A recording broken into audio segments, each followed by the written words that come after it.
We always start college football final with a great finish, and that was Stony Brook at Rhode Island. A little over a minute to go. Rhode Island down 3. Vito Priori up to Aaron Parker, who brings it in for the touchdown. Rhode Island takes a 27-24 lead after missing the extra point. 22 seconds to play. Stony Brook, 4th and 6. Tyquell Fields. No way. Yes. No way. 50-yard touchdown run to win it for Stony Brook. And with that, we bid farewell to the month of September. We say hello to you, Jesse Palmer, Joey Galloway, Matt Barrie. Welcome into college football final. It was a big Saturday in conference play. 16 of the top 25 were in conference games. Perhaps the one we weren't paying attention to and should have. Clemson on the road taking on North Carolina. Dabo and Mac had a classic on Saturday. Little did they know. Second quarter, tied at 7. Sam Howell to Bo Corrales, 10-yard TD. This is on 3rd and 9, and this was set up by a Travis Etienne fumble. Clemson really struggled early in this game. Yeah, it's a good point, Jess. And here's Trevor Lawrence. They finally had to get back in at down 7, keeps it himself. Clemson ties the game at 14, headed into the half. Let's pick it up now, 4th quarter, still tied at 14. UNC going for it on 4th and 1. I love the play call. I love being aggressive in this situation. It's close. We got to take a look at this, man. We got helmets flying off. We got to take a look. And they didn't call it, so they held him. So then Lawrence finds T. Higgins, big play, 38 yards. It was a tough day throwing for Lawrence, only 18 of 30. Their offensive line had a hard time protecting him. On this play, though, he finds his favorite target. So Clemson takes the lead. Now, again, 4th and 1. This time it works. Yeah, and you got to love, again, aggressive. Big chance to knock off the best team in the country. You take your chances, go for it on 4th. And that's going to come into play later in the drive. Howell again big, 4th and 4. Second 4th down conversion, 2:28 left. 3rd and 2. Williams finds a hole. This defense for Clemson gave up 4 plays of 22 yards or more. You don't ever see that from Brent Venables in his D. All right, so 2nd and goal. Williams sneaks it in. 16 plays, 75-yard drive. What were we all saying? I said kick it. I said go for it. Go for it. a ranked team on the ropes playing at home. You're trying to rebuild. Just don't run the option. No. Don't run the option. You're not going to run the option. So you like the decision. You don't like the play call. I don't like the decision. I say we kick it, go to overtime. All right, so you watch this. Dabo loved the decision. Max sitting there going like, oh, so close. Now the ensuing onside kick, watch how close this is. You can't ask for anything better than this if you're North Carolina. You know the cliche when a coach says the ball bounced our way? Yes. That's exactly what it means there for Clemson, is they were able to avoid an upset and UNC recovering the onside kick. 21-20 the final, and Dabo knows they got away with one. I thought they outplayed us. I thought they outcoached us. Simple as that. We're really fortunate to win the game. But at the end of the day, you need one more point to win, and we came away with the victory. So I'm proud of our guys. We made the plays when we need to make them, and that's what great teams do. But this was a game that we're very fortunate to win. But, hey, you're going to have games like this. It's not easy to win. It's not easy to win. And we're not entitled to win. You know, you got to earn it, and we did. All right, so Dabo and the Tigers narrowly escape with the 1-point win. Clemson's the 5th #1 team to win a September game exactly by 1 point in the AP poll era. None of the 4 went on to win the national championship. As for the decision, Mac Brown, talk to us. I felt like with the clock getting down to 1:16 that our best chance to win the game was to go for 2.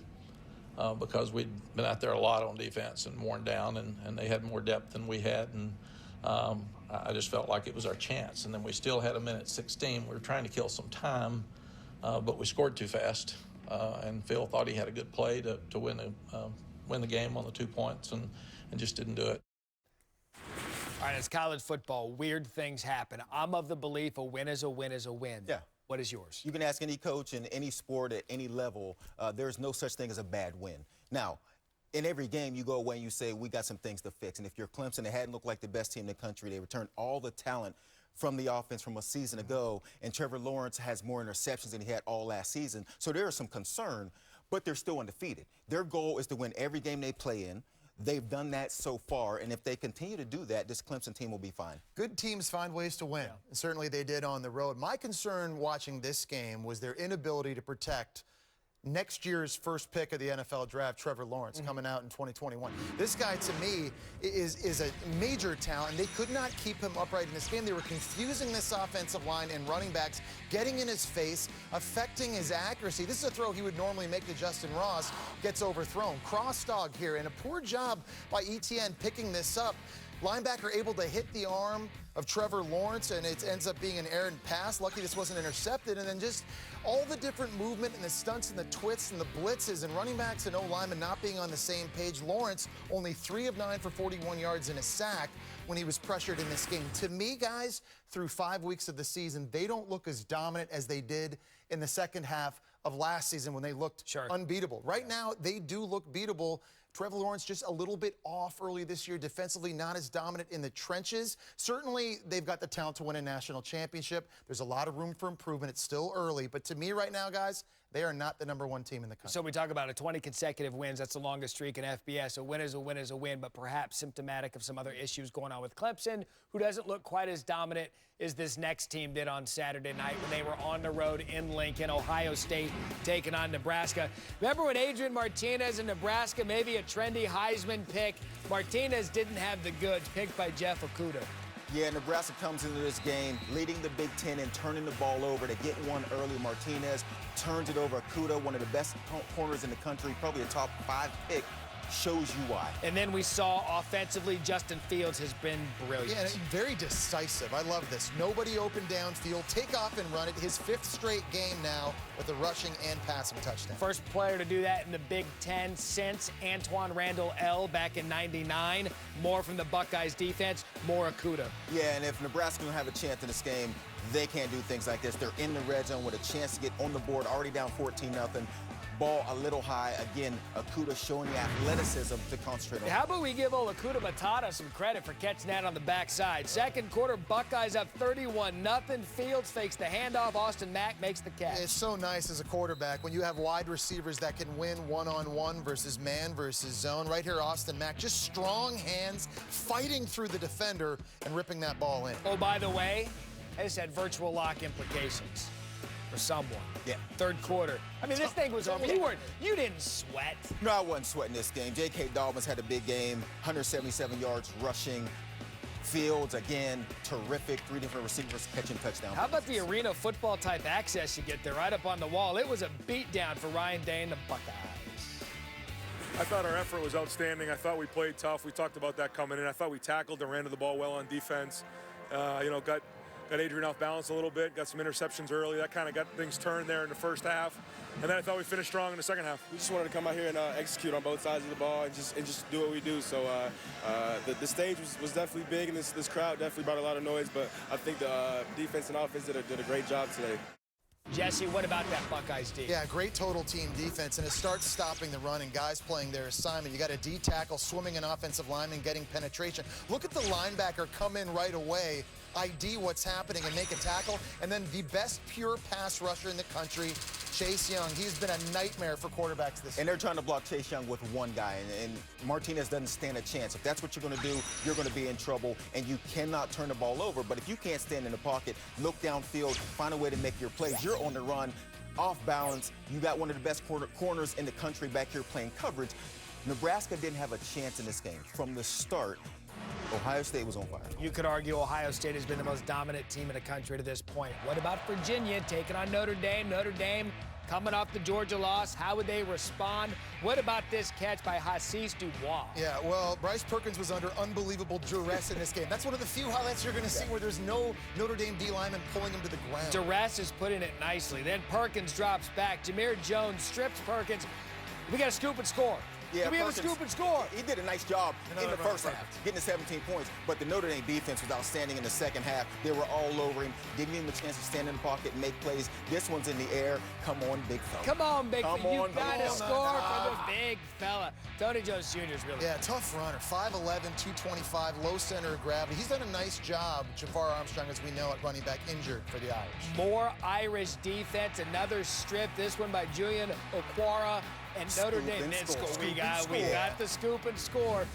Notre Dame forced 5 turnovers, and then the backbreaker here from Jones Jr. Yeah, Tony Jones comes in this game, just had 1 rushing touchdown on the season, gets 3 against Virginia. That a career high, a win for Brian Kelly, who loved his defense.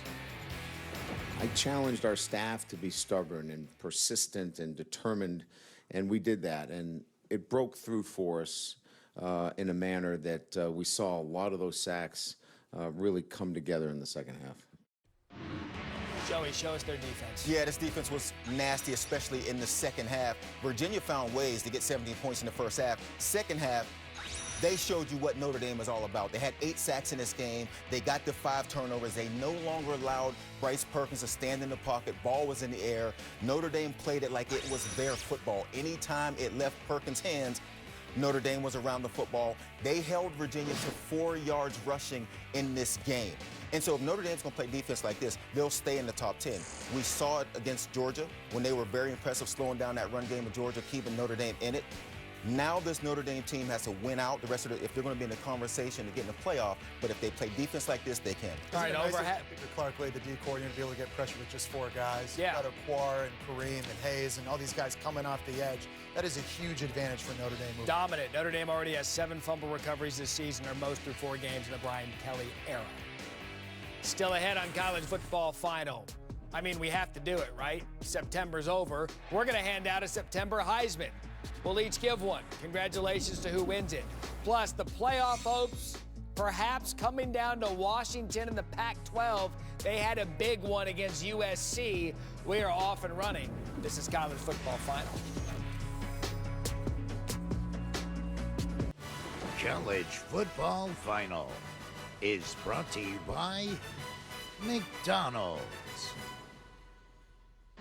You know, we had a marquee game in the Pac-12 on Saturday in Seattle. Washington playing host to USC. Matt Fink getting the start at quarterback for the Trojans, and Fink didn't have the greatest game. Yeah, and Fink came in against Utah. A lot of man-to-man coverage, had a huge game. In this game, though, Washington playing zone, it was confusing Fink.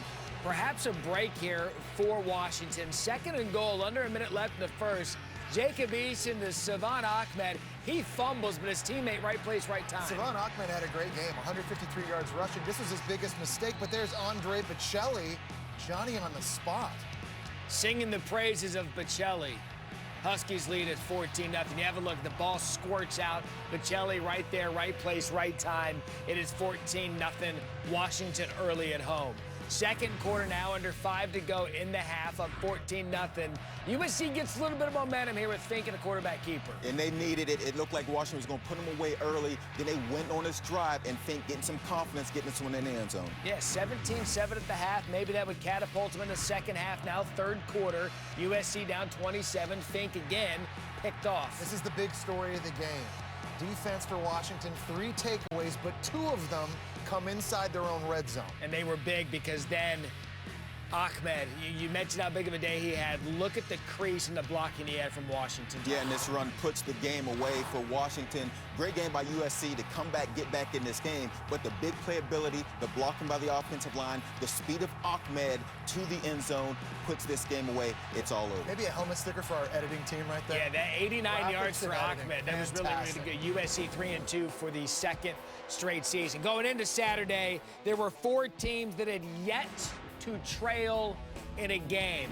That changed in Alabama, Ole Miss. I mean, they beat non-ranked opponents 86 consecutive times. And early on, it was apparent that Devontae Smith, he wasn't going to be stopped. No, and Tua is putting up video game type numbers every single weekend. We watch him play. 418 passing yards, 6 TDs. This one goes to Smith. All right, we're going to count Devontae Smith's touchdown because if we put a counter up, that's going to be a recurring thing. Yeah, I know it's hard to believe now, but Ole Miss was winning this game 10-7 at one point, and then Alabama woke up. Alabama's one of those teams, if you blink and go get a drink, you're going to come back and they're going to be up big. Again, Doesn't it feel like they just have like a first-round receiver lined up all over the field, whether it's Ruggs or whether it's Judy or whether it's Smith? Well, we see that every week. It's one of those 3, and today just happened to be Smith's day. This is his 4th touchdown catch of the game. Yeah, and it's crazy. All these stats go to Tua. They do. It's all on Tua here. He's throwing these short passes. Well, that's They're not throwing true. big You can't give him passes. credit for that. That's Finally actually really going good. That's a dime. downfield.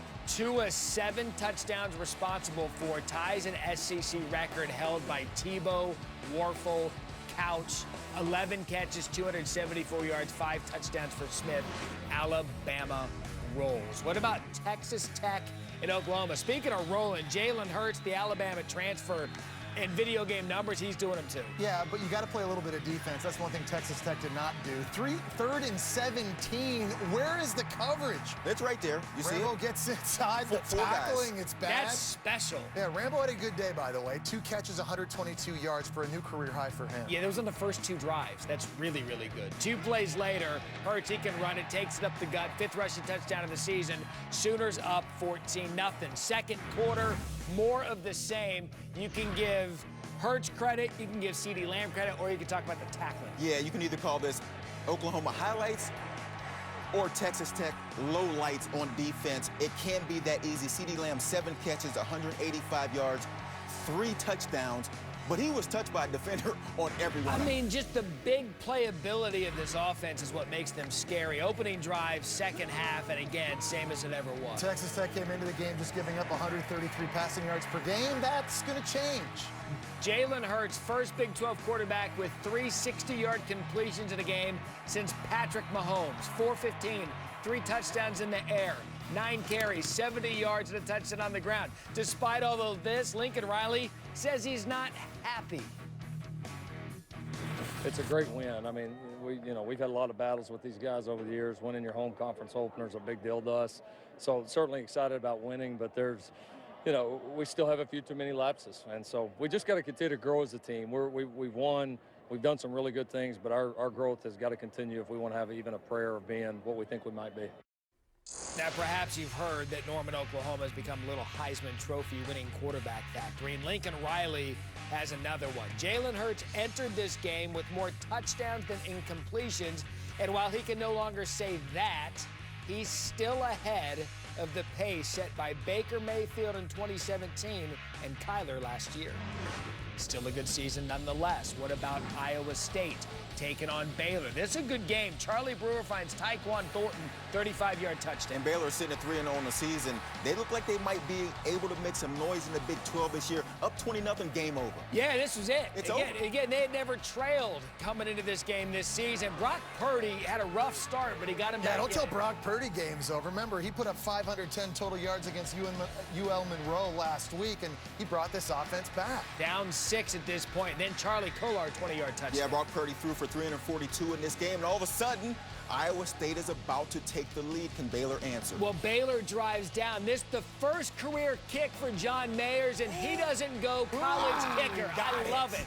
Anytime you see the kid make the game winner, good for Matt Rule, Matt good Rule's for going Baylor. for every 4th down before that point. 23-21 the final. Not in this game, but let's flash back to Monday.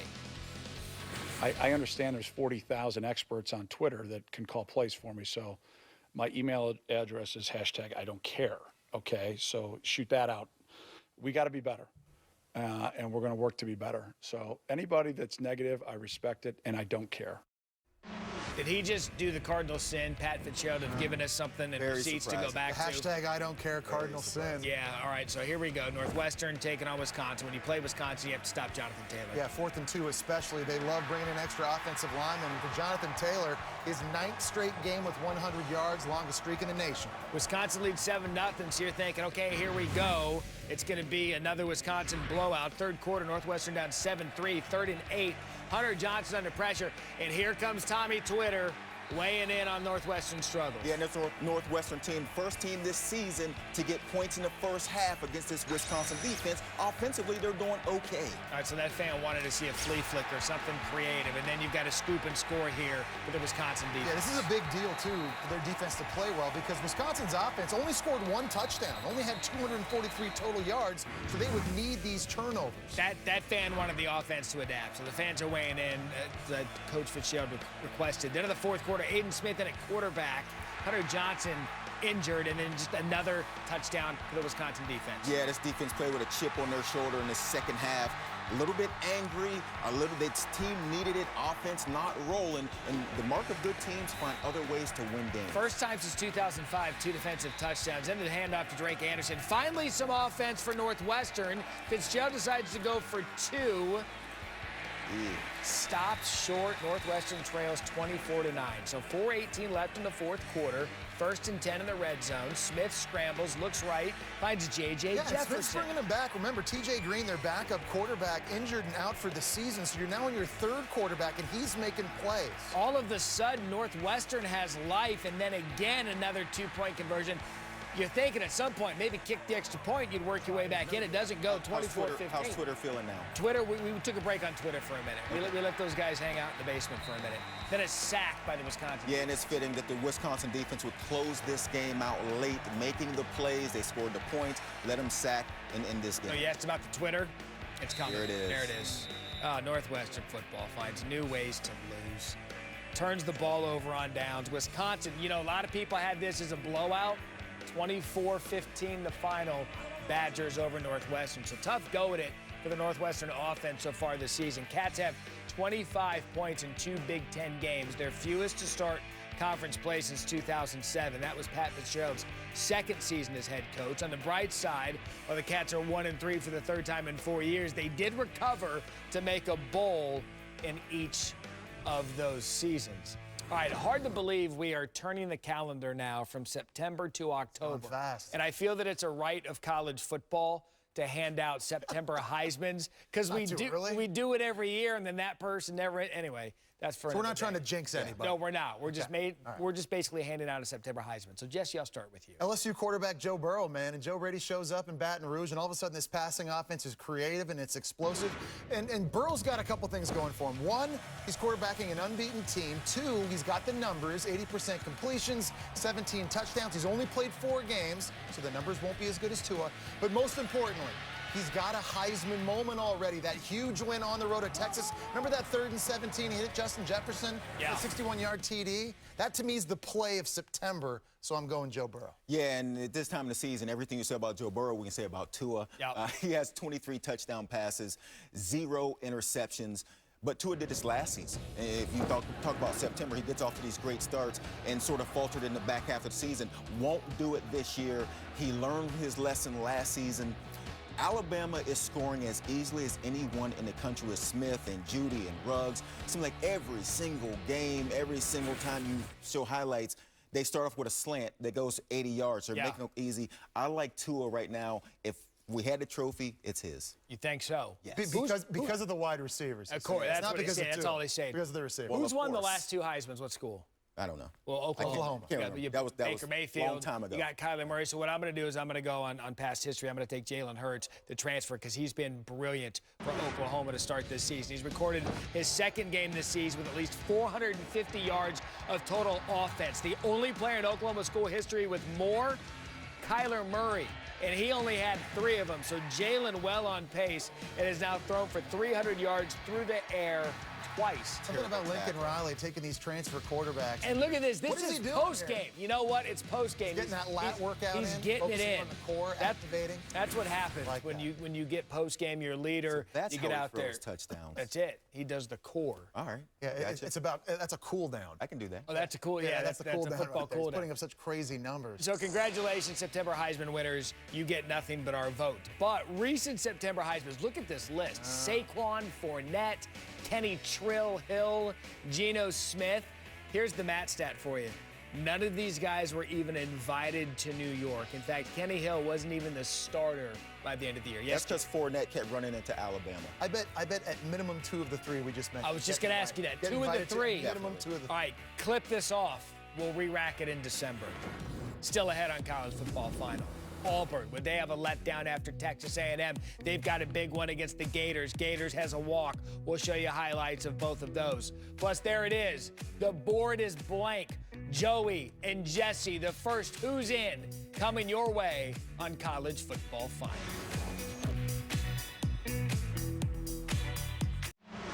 Welcome back to College Football Final. Mississippi State at Auburn. How would Auburn rebound after the big win on the road against Texas A&M? This has virtual lock implications for Jesse. And early on, Bo Nix looked good. Yeah, he looked good running it, also throwing it. 335 yards passing, 2 TDs, the best we've seen him throw the ball this year. All right, less than a minute later, after a Mississippi State fumble, Auburn again takes advantage. Yeah, it felt like this game was over. Colin Hill from Mississippi State comes in leading the SEC in rushing. They held him to 43 yards. Auburn now up 21-6. Give the ball to Jatavius Whitlow. Gus Malzahn loves unbalanced formations. The Wildcat down by the goal line. 217 rushing yards for the Tigers. Whitlow, 3 touchdowns. Auburn now 5-0 for the first time since 2014. What about Florida hosting Towson? These two teams meet next week. Kyle Trask to Kyle Pitts. Kyle Trask started this game in his first 15 passes. And it was again Trask to Pitts. He's been really good since taking over for the injured Felipe Franks, and that's big for his confidence. They'll play Auburn and LSU next. This game setting up big now. Florida did their part. Auburn did their part. College game day making an appearance next week. Dameon Pierce, 37 yards. Florida goes on to win. Final score, 38-0. And now let's take a look at who you guys think could be in the college football playoff with the Capital One fan vote. That's a great idea, Matt Barrie. So we finished up week 5, Joey. Yeah. So we've seen enough football now to kind of get an idea about what these teams are and what they do well. So here's our inaugural Who's In on College Football Final. Joey and I are going to rank teams 5-1. Joey, lead us off. I'm going to start with the Buckeyes at number 5. They're getting a lot of love across the country right now because they blew out Nebraska. Justin Fields has been absolutely outstanding. They still lead the country in average margin of victory, just under 44, but I have him sitting at number 5. Yeah, I got Ohio State at number 5 as well. And Justin Fields, you mentioned, he's been lights out. 23 total touchdowns, hasn't yet thrown a pick. I like the defense, too. They're not giving up explosive plays this year like they did a year ago. I just don't know if they've really been tested yet. I think Cincinnati, probably the best team they've played. They're going to have more challenges down the road. I've got the Buckeyes at 5. Good. Who you got at 4? 4. I'm going to go with Georgia. We know about Jake Fromm. He's been in so many big games. He's won the big games in that offensive line and the running game with DeAndre Swift. Love the speed on defense. And I give him credit for that win at home against Notre Dame last week. Notre Dame, after beating Virginia, that win looks a little bit better, so I'm going Bulldog. You're making me nervous when we're even already. I like Georgia to have the second best strength of record in the entire country. You're right. A top 10 win against Notre Dame when Notre Dame played the way they did. Georgia earns a lot of respect. They had a tough schedule coming up. We got number 3. At number 3, I am going to go with... Take a pick. I'm going to take a pick, and I can't even find mine. Is it somewhere in here? There we go. That's a good one, Palmer.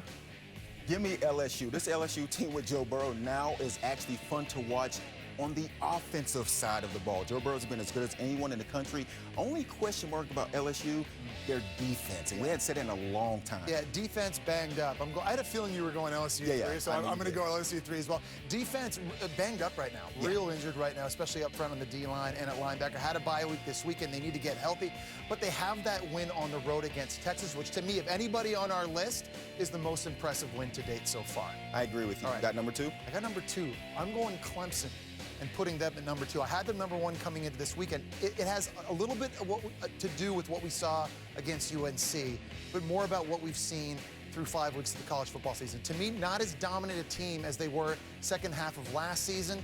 Trevor Lawrence has just been a little bit off. They're not as dominant in the trenches on defense, so I've got them now number 2. I agree with everything you just said about Clemson. I'm going Alabama number 2. And then again, these teams in the top 3 or 4 have been putting up a lot of points. Tua, Judy, Ruggs, Smith, every week. Fun to watch with the points they're putting up. They're still sitting at number 2 for me. Okay, go ahead with the Gators number 1. Yeah, at number 1, I'm going with Clemson.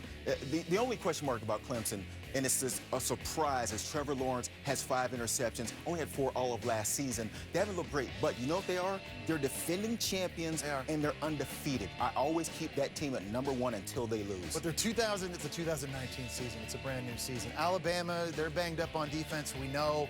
They struggled with the QB run game of Ole Miss, but Tua is lights out. 17 TDs, no picks, the best receiving group in the country. I think they could outscore anybody if they played at this point. Matt, we're going to be doing this all year. Until here. This is going to change a lot this season, Matthew. All right, I can hardly wait. The calendar flips to October next week. That only means the games get better and better. A couple of ranked matchups in the Big Ten. Another one in Gainesville. We can't wait to see what happens. What do you say? Don't forget to go to twitter.com/SportsCenter on Monday to give your Capital One fan vote. And you see that Michigan-Iowa matchup that big. Michigan rebounded in a big way today after losing to Wisconsin to get Rutgers. We'll have highlights from the Wolverines. Plus, I love the Twitter for reasons like this. About the only good news out of the Temple game I see for Georgia Tech is that they're getting it handed to them by the players their new coach recruited. Jay Blake Silvers dropping it on College Football Fun. Virtual lock implications, Minnesota, Purdue. Jesse had rowed the boat. 14-10, Tanner Morgan and Rashad Bateman. Yeah, it's tough sledding for Purdue early. They lose their starting quarterback, Elijah Sindelar, and their best offensive player, Rondale Moore, at receiver, on the same play early, and after that, they were just playing catch-up. Speaking of same play, Morgan to Bateman again. Yeah, Tanner Morgan had 4 touchdown passes in this game as Minnesota rode their boat right over Purdue. I have that as a virtual lock locked. 38-31. More virtual lock implications. Northern Illinois, Vanderbilt. Vandy up 14-10. Riley Neal finds Kalijah Lipscomb 38-yard. Yeah, a little flea flicker action here. The Ball State transfer at quarterback Neal. Nice throw to Lipscomb down the sideline. All right, so Northern Illinois down 24-10. Marcus Jones. Now, this was big. He goes in for the 1-yard touchdown, and I think this is brilliant. What you need to do is you need to go for 2 here. Yeah, for people to have Vandy minus 6.5, we're thinking they kick the field goal, they're up 7, they go for 2. Yeah, no. Why would you go for 2? There's 11 minutes and 44 seconds left in the go box right now. This is. You know go that you're in a for 2-box. 2. Disappointing. You know, so here we are, virtual locks. Jesse back up over 500. The pocket square looks Congratulations. better when I do better, doesn't it, guys? Were you 2-0 this week? Was. And Joey 1-1? Listen, 3-1 as a team. We'll take that. Yeah, we're up. Okay, I love that this is a team effort here. All right, what were you thinking? We're going to start with this guy, Arkansas fan. All right, so Arky scores a touchdown. Everybody's on Woo Pig Suey, and then this guy. Ready? Yeah, Woo Pig Suey. What? There it is. Perfect for Woo Pig. Just trying to focus. Well, he has a reason not to like that. His defense just got scored on. What about the Bulldog? Yeah. Man, this Booby is Whitlow, watch this. really, but this is the only Bulldog that touched Booby Whitlow on this play. Oh, and he was ready to throw. Shin music. He kind of Look, went he for was the bite, ready it looked to like. He was throw. okay, by the way. He got removed from the field. He'd come back. He finished the game. And apparently fans went wild. I'm surprised that guy didn't even have a flip phone, but he's taking a selfie with the UNC Tar Heel Ram. How about the Ram just chilling? What's he doing? Is that an invasion of personal space? He's hanging out. Personal space invaded. Here, there's a close talk. How about that targeting? That breath was kicking. All right, top plays from Saturday. Number 5, Akron, UMass. Oh. Another Philly special. Yeah, but that's better, though, because he had to spin the circle button right there. Yeah, that's true. That is pretty sweet. It was a Philly special knocked off schedule. Akron would fall 37-29. Stanford, Oregon, Cameron Scarlett hands it to Colby Parkinson. We had a reverse. He finds the quarterback, Davis Philly Mills. special. Is everybody running this play? Yes. I mean, it's no longer fun if everyone's going to run it. David Mills played well, though, by the way. Better play than this way to get up, catch this ball. All right, number 3, didn't impress Joey. Baylor, Iowa State, Brock Purdy under pressure. Jordan Williams. Yeah, you got to throw that away. This is like a Kareem Abdul hook shot. Under pressure, but no-look pass. It's still an incompletion if you throw it in the 6th row. You got to throw it away Put better. it into section G. Jordan Williams, no-look pass. Great catch. Number 2, Mercer and Campbell. Harrison Frost with a high point toss to Tucker Cannon. Oh, my goodness. And then the flip, Joey, in your day, you weren't doing it. Yeah, no, I'm disappointed it was with 2 hands. If that had been one-handed, it would have been a number 1 play. Oh, well, the number 1 play is Western Carolina and Chattanooga. Caleb Ferguson. Oh, look at the fake punt. That is an athletic punt. Yeah, I mean, does anybody want to get out? That's the to. punt returner that can't catch him. What? I mean, that was 69 yards to pay dirt. Western Carolina would lose 60-36. All right, those are your top plays. Time for helmet stickers. I just feel smarter right now. Yeah. Because I'm going to go to the Ivy League, and I'm going to go with Kevin Davis, quarterback of Princeton. You ready for this? Set a single-game school record, 7 passing touchdowns, also an Ivy League record. So a helmet sticker to my guy Kevin Davis. He lost his offensive coordinator to Oklahoma State. That's for Jason Garrett and all those look at you. out there. Yeah, all right. JG. What do you got? You're up. Am I up? Okay. Did you guys hear about this Devontae Smith guy from Alabama? I think so. Pretty good day. He had 274 receiving yards, 5 touchdowns against Ole Miss. That ties an SEC single game record. They just roll these first-round picks at receiver out there. They've got 12 of them. The biggest surprise of the day is the fact that we have a Prairie View A&M helmet. Yeah. Good for DeWanya Tucker came in second in FCS in all-purpose yards, had 262 yards rushing, 2 touchdowns. Prairie View A&M defeats Grambling 42. Still going to put that sticker upside down, huh? Yeah, still not doing it. Still not actually. Always watch. What's been the knock on Auburn? Offense, right? When are they going to get it? Bo Nix. Bo Nix. Well, Seth Williams, 8 catches, 161 yards, 2 touchdowns. He gets my second helmet sticker. That was a top 10 single-game receiving yard performance in Auburn history. So Seth Williams, helmet sticker, good game for him at Auburn. Virginia quarterback Bryce Perkins knows what Notre Dame's Julian Okwara's breath smells like because he was in his lap and in his face all day. Okwara didn't have a sack coming into this game, but he had 3 sacks in this one, 2 forced fumbles. He's been excellent all year, and you know, on a lot of draft gurus out there, he's a projected first-round pick next. Yeah, I'm going Tanner Morgan, Minnesota, rowing the boat, 21 of 22. 4 touchdowns, 396. First player in the Big Ten to have 95.5% completions, throwing over 15 passes. They rode the boat. Again, your thing's upside down. You two bozos rowing the boat all week. Same direction. Your guys, they're there. Look at this. I mean, your guys' love of the boat this week. Look at the Tron boat. It's almost embarrassing. I had to get Jesse right, though. Yeah. All right, quickly, September's over. One thought from the month. Hey, looking forward, is Clemson the #1 team? Will they be the that's #1 going to be team my next week? question. These transfer quarterbacks have been terrific. You guys are simpatico, and it's adorable. Prairie View, A&M. Your move of October.